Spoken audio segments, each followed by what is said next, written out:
Okay, Valheim, October, Devblog. Bear with me. I just woke up. I'm probably a little sick. It's gonna sound different, maybe. I can definitely feel it in my nose and sinuses. But this one is called Heavy Hitters.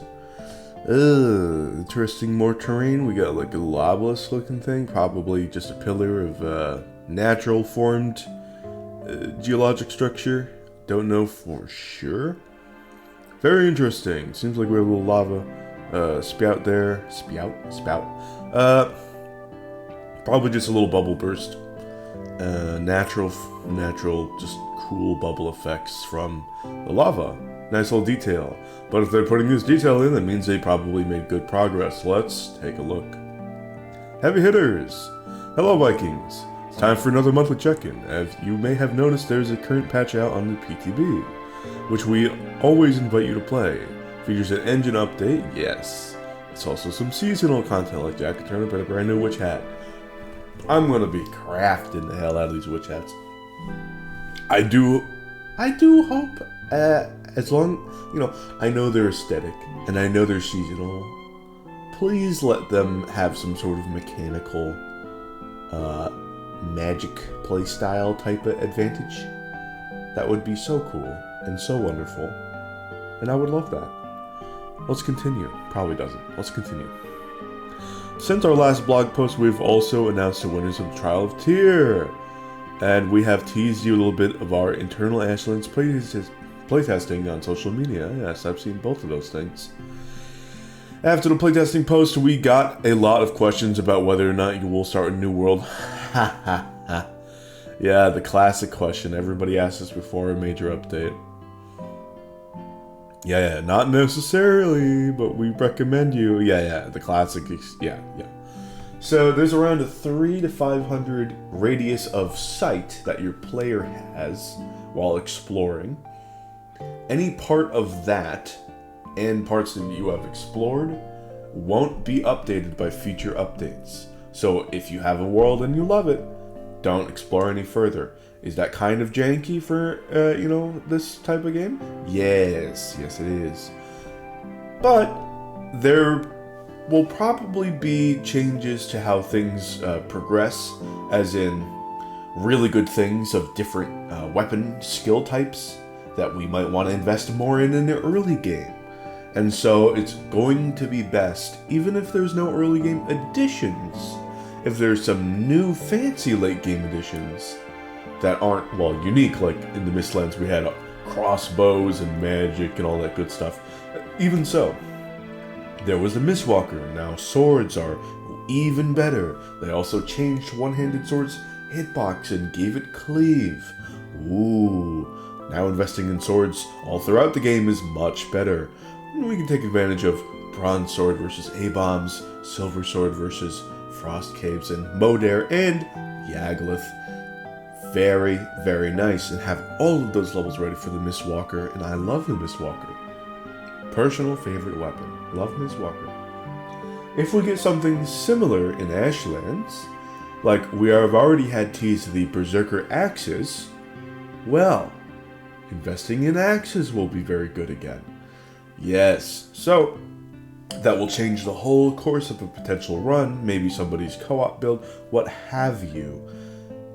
Things will be better if you start a new world for that fresh experience. And that's just on the weapon mechanical side that I'm very biased towards. There's probably going to be different things in building sorts that you might want to add as new build pieces get added in, but you have minimal space without causing frame issues due to optimization. Or maybe you just have fresh inspiration and don't want to break everything down, but you might be inspired should you start a new world. I always recommend starting a new world, unless you have some sort of community server that you're working with. Let's move on. Same has been true for last week. Yeah. And will likely be the same for the rest. I believe it's, Data Miner GR has had this mod for the longest time. Not sponsored by this guy or anything, but he's helped me out with some numbers here and there, just for like, I can ask him on the Valheim Discord server, like, oh, is this like this? And he'll just check the code and be like, yeah, it's like this, or no, it's not like this. Very helpful.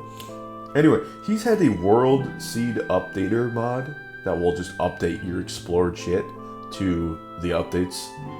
He's had that here for several updates, so I don't know what the deal is. I don't know if this is going to cause major issues. I know that that's a mod, so it could probably break, but he's also had this mod around and has continued to update it with all of the different updates, so I don't know. I feel like this might be, again, just a case of Valheim devs, Iron Gate being a little weird about this. I don't know. Let's see. Bring current characters. Yeah, this is all the same stuff. It's like, come on. Come on. I'm paying attention. Oh, hold on. But now onto the teasers we know you all have been waiting for. First, we want to go ahead and show you a small selection of the new weapons we'll be able to craft in the Ashlands. Pictured below is a great sword, a regular sword, and a mace. Yes, dual-wielding axes. We've had most of these things teased for a long time. Ooh, final designs, though. So, this is the Slayer. Its name might have been changed. This is the Needhog. Its name might have been changed again. Berserker axes. Again, all three of these things have been teased for a while. In the original teaser, hang on. Allow me to pull the original teaser up.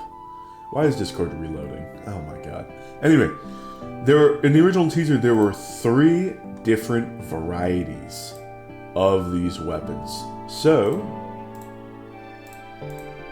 if, yes, one of my Discord members has popped it up so conveniently for me. Here it is. Lovely. Oh, don't want that. Needhog, Slayer, and the Eldner. So if we look back and forth, this is probably the Eldner. But if we continue to look at all of these, the design is pretty similar. It's not as clean cut, and we don't have the stone enchantments, right? So we don't have the stones, we don't have the corresponding damage types. I think they must have realized either that showing off the clean looks with the new sort of almost crudely folded and pounded steel look would be cool, and then we get to customize it from then in the game, and that would be a cool look as well. Or they figured that these gem damage types are ridiculous to have in the Ashlands. Poison is just generally going to be worse than lightning because of the way that poison works. Hit to hit doesn't stack additively like fire does, or spirit.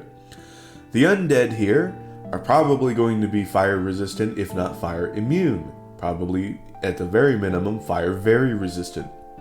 So fire is going to be terrible. Might be good in the deep north, so that's nice to look at. But it just seems like the lightning infusion is just going to dominate out of all of these. So maybe they just went and said, you're just getting one thing. It's possible. It's possible they're just showing the unenchanted versions, and we're going to take a stone and enchant them. Berserker axes, they look the same. I'm really hyped for those. This is what I mentioned earlier with the axes potentially changing how a playthrough goes, investment-wise, mechanics-wise, weapon levels-wise. Axes, yes. I hope these are really good. I hope this is your big stagger DPS moment, and I hope the middle mouse is spicy and has a proactive option. Dual-wielding axes, I like to think that these are more of a weapon type and not a tool type. A lot of axes, especially one-handers, are very good at, well, chopping a single target of wood and not much else. They can pass sometimes with weapons. It's just not as good. It suffers, you know? Your one-handed swords are going to get the job done much better. Now this, okay. I see that it's a morning star and I like it. I see the design of the metal and it's got little dull spots and shines, and I like it. I remember the porcupine and I panic because the porcupine, okay, it's glorious, it looks fashionable, it's really good at killing golems and not much else. It is technically cheap, so you can, as a semi-combatant on a maybe co-op world or a community server, if you're just taking care of base shenanigans but still want to go out and fight your favorite things. And with the split damage, you can make do in most scenarios, but again, you're making do, you're not particularly optimal. Considering how many hotbar slots in inventory you have, I know, should be more. I recognize that the inventory should be more. You still have enough to just swap from your good blunt thing to your good pierce thing, and then you have multiple different pierce options that are good, and you can swap to those too. And I know it because I've been doing it for ages, and so have a lot of my community members. You can just swap from the Frostner to the bow to the at gear, what have you, and get your pierce in. Having this sort of split is just brutal. A good split damage would be physical elemental or elemental elemental, depending on the elemental. Like no, preferably no spirit, especially no poison, right? So if you have Mistwalker / Frost, maybe something even more spicier potentially. Oh, Fire Frost. Oh, Frost Lightning. Oh, those are the best types of split. Now, still, Blunt Pierce. Yikes, not very good. I'm hoping, because these are more rounded off, it's all blunt. I hope it's all blunt. But if they are going once more for the pierce and blunt split, then please give Morning Stars a special property to distinguish them even more so from maces. I think that if you smack them into something else, maybe a wall or a floor with the third hit or something, I think you should be able to leave the weapon behind, and it should be able to pin the enemy to whatever area.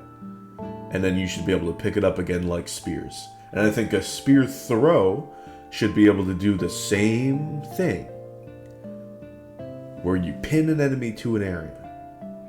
Now add a tag, add a unique player tag to those items, spears and morning stars, so that the same player can just auto pick it up. The quality of life there would be immense, solo and co-op, especially co-op. But yeah, it would just be good co-op. Like add that tag, add the quality of life where it has priority over a bunch of trash mats, basic mats. Just it should have priority. It should even kick out some useless stuff like stone. Like, the ultimate quality of life would be you being able to set what it has priority over. Like stone, resin, Great Dwarf eyes, all the Great Dwarf mats, some wood, this, that. It should have priority over these things if we're going to give it that mechanic. Same thing with spears. Now, I think if we add that mechanic, it would be very satisfying. It would make it more balanced. I could also hear people saying, hey, can't we add that mechanic to, like, the at-gear pokes and anything else that looks like a thrust, like a sword middle mouse, and also bow shots, arbalest shots, two-handed sword middle mouses? And I'm like, well, shit. Okay, well, now here's where the balance kind of falls apart with the in-world realism. It's like, man. Oh, yeah, technically you could argue for those, but that would again destroy the balance in favor of the other weapons. I don't know. I think that it would be nice to sacrifice. It'd say like, okay, well, the piercing aspects are more crude, and it has that blunt impact to really drive at this point it's kind of copium in favor of balancing the weapons, more in favor of these split pierce blunt weapons. I'm just creating things. I don't know. I'm sure somebody might have a better reason than I do, but I mean, really, they should have something to balance them out mechanically. I thought Mistlands was going to balance out the Porcupine. How wrong I was. Frostner is still incredible over Porcupine because of the Seeker resistances. I'm going to keep going now. I've ranted enough. Okay, hold on. We've also wanted to show you this mysterious contraption. It looks a little bit like the Obliterator. Does something quite different. What do you think this might be used for? Whoa! What the hell? Enchanting. Enchanting. I think this is the Stone Enchanter. You get energy from Thor, probably. Might take a Thunderstone to make. Something else. Maybe Eider, judging by the glow. We'll see. And you probably full of metal, if I had to guess. And some copper, maybe. Get more copper now, just in case. Anyway. Throw in your stone. Your weapon. And turn it on. And then, whoosh, lightning. And maybe it's an enchanter. I don't know what else it would be used for. Maybe it's a, consider the concept of a lightning rod.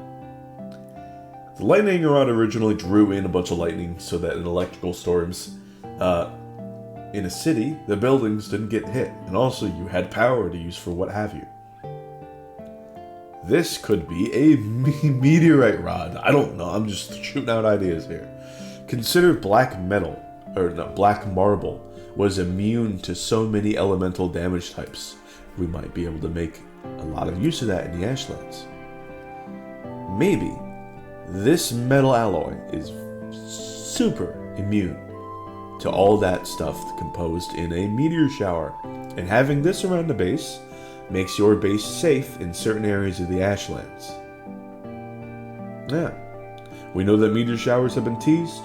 We heard from devs that it's probably an event and not a permanent thing in the Ashlands. This is probably going to be good for that. Or it could be an enchanter. I want to hear your ideas. Let me know. Let's keep moving. We've previously shown you a bit of the Ashlands, what they look like when you will first set foot. Oh yes, really cool. Looks like this. But let's also take a new peek at what they're like further inland when lava can dominate pretty large areas. Crossing these lakes of molten rock will be a challenge of its own, we assure you. Well, maybe if we get a nice little magical boat with some lava sailing, we can work around that eventually. That would be cool. Oh yeah, look at that. Oh. Take a look at this. These ruins here. Oh, look at that. These like lava crystals. Oh, dude. I knew the pickaxe would be serious here, but oh, look at these things. And then we got these huge arching things here. It's going to be so cool. I want to see people's mega bases on top of this. Or on top of this. Or rebuilding the ruins. Oh, there's so much potential. Maybe incorporating the crystals as natural lighting in your base. Oh, it's so cool.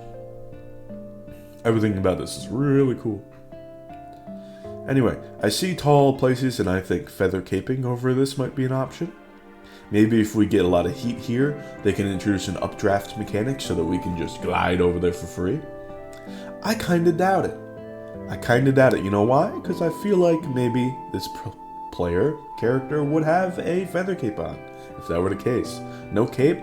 Why? I don't know. I don't know why there's no cape. That seems kinda odd. Kinda really odd for me. Maybe they just didn't want to give it away, but come on, everybody's wearing a feather cape, so that can't be it. Maybe there's some other new cape that can have some sort of balance, change benefits, so that, feather cape isn't as dominant. Who knows what that could be. Anyway, I'm just putting out mechanical theory pot shots here. Let's keep moving. Build of the month. We've reached the end of the Devblog. Splash Opaque. In the swamps. Interesting. Let's see it. Oh, it looks nice. Aha! I like these little grid fire things. These grid torches. Really good for eliminating like smoke and such. Oh, this is the church. This is the old Viking Church. Hang on. Hold on. Let me look that up.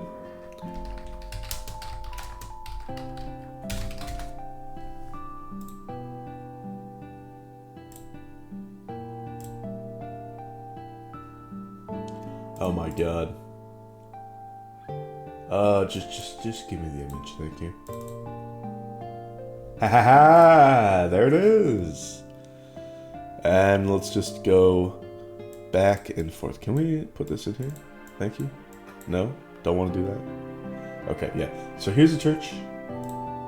And then here it is. Yeah, really nice. Really cool.